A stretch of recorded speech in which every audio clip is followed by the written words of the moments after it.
Hello, everyone. Here we are back again, part five of my chat with Bob Hellyer, one of the writers in the trilogy Memories of Lockdown and the book I've just published, my fourth book, Memories of the Lockdown Years. Hi, Bob. Thank you for coming back and talking to us about your life, which has been very interesting so far.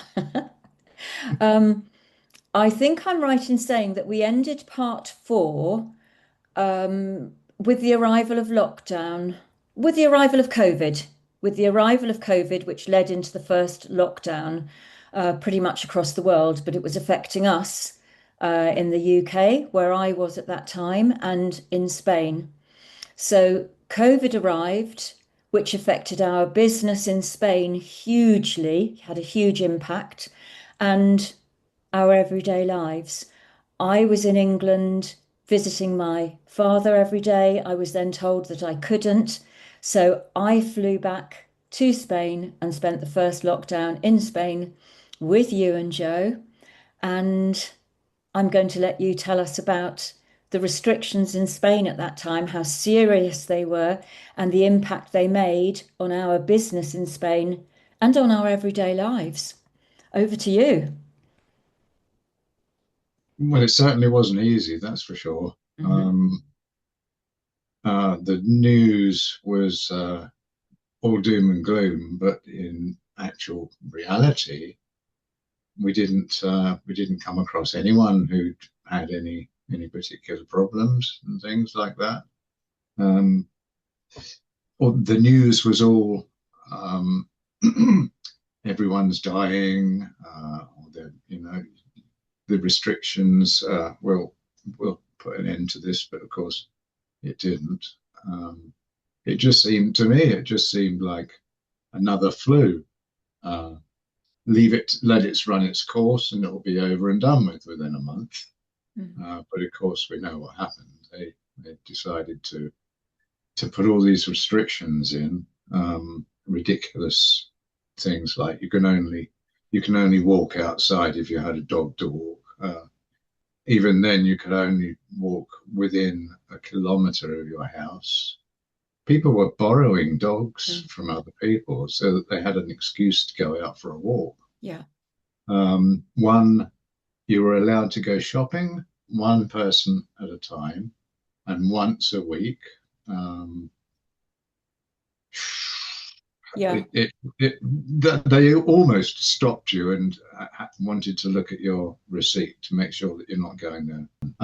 It was very strict. I'll just interject there for a moment because I was the person in our household who I kind of nominated myself to be the shopper to go out once a week. And as Bob says, they didn't almost ask you for your receipt. Every time I shopped, I was stopped on my journey to or from the supermarket and interrogated by the police holding machine guns and wearing balaclavas. And on many occasions, I was asked to get out of my car and show them my shopping if I was on the way back from the supermarket. So, yes, it was very Mm, intimidating.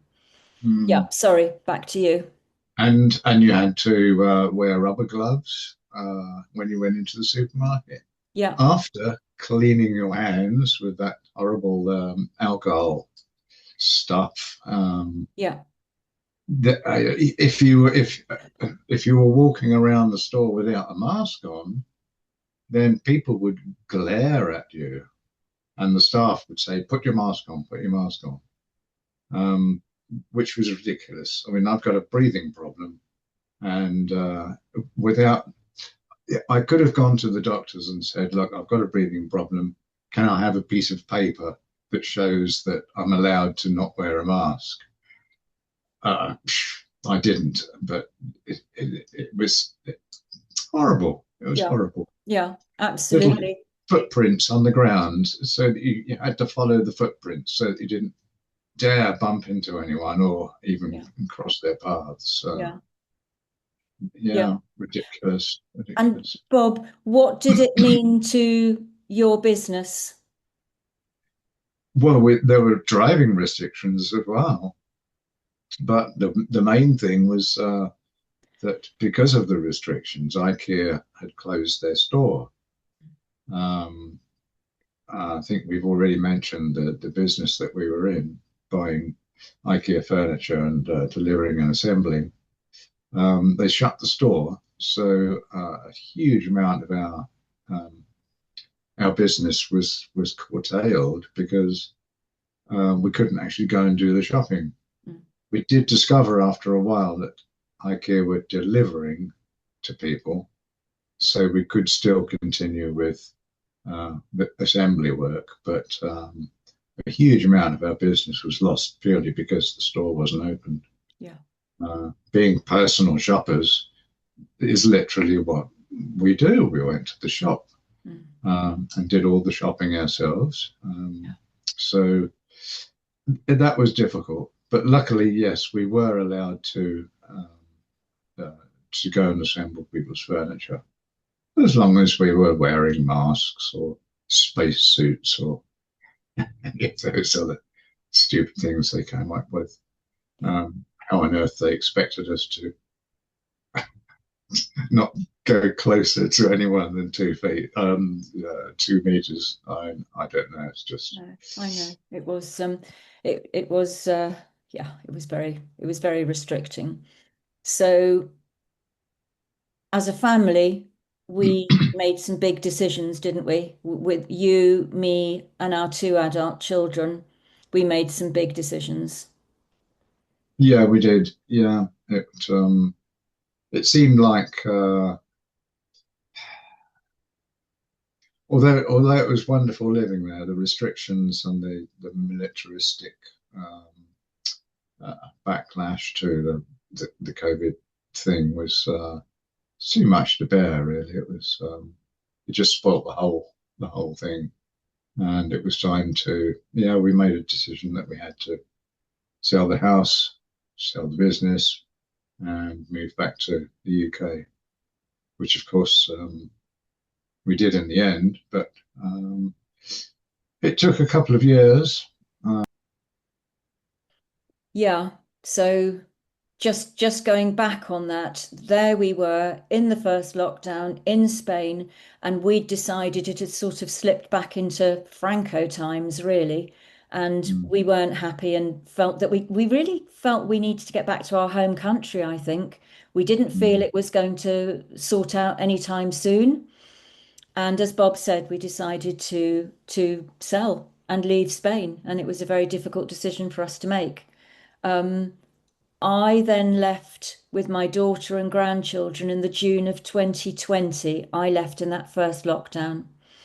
Joe followed on, didn't he, at the end of August? Yeah, yeah. Joe stayed for another season, really. He stayed for the summer. Um, Yeah, yeah, we still had work, although it was sparse. minimal. Yeah. But he was still working, and of course, Joe loves Spain. It's his. He considers it's his real home. Um, but it meant that there was a lot of time on my hands, um, and for a while I'd been tinkering with art on the computer art, not AI, I hasten to say, but graphic art. And I dedicated myself to it, basically. So just Um, to recap, that was because the house hadn't sold. And yes, so Bob yes, stayed on during that autumn, and it led on to, as you say, you staying actually on in Spain for another couple of years. Sorry, back to your art. yeah. No, well, yes, it did. It took 2 years to sell the business and the house, and yeah, I just dedicated myself to art, really, and loved it. Mm. It's still my passion now. Yeah. And also during that time, Bob, because we're talking about me actually leaving the family home in Spain in the June of 2020, but a year later was exactly when I started um, collecting stories for my first book of the trilogy That was Mm. the first one. And I asked you if you would like to share your story. And you said yes. So I was very, very pleased. You also gave me a lot of help with the design and the setting out of the book. And you've given me a lot of help over the years. So can I ask you the question of why you wanted to be a part of Memories of Lockdown? Well, it's a piece of history um, that should not be forgotten. Mm, And knowing the digital world at the moment, anything in print is less likely to be corrupted, censored. Uh, yeah.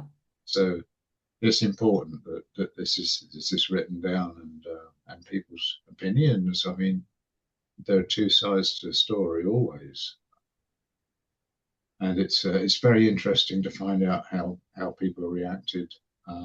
And the stories are just a great way of putting it across. So yeah, I was very happy Mm. to contribute to that.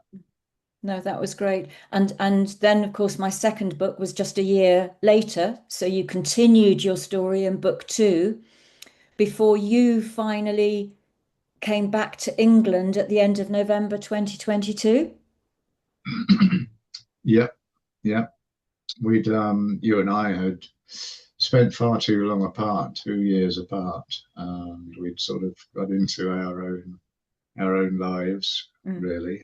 Um, so when I came over, I stayed with you and Joe, and um, we found a place for me to put my roots down in again, mm, and came out with this lovely place here in mm, Somerton, mm, um, which is a great little town.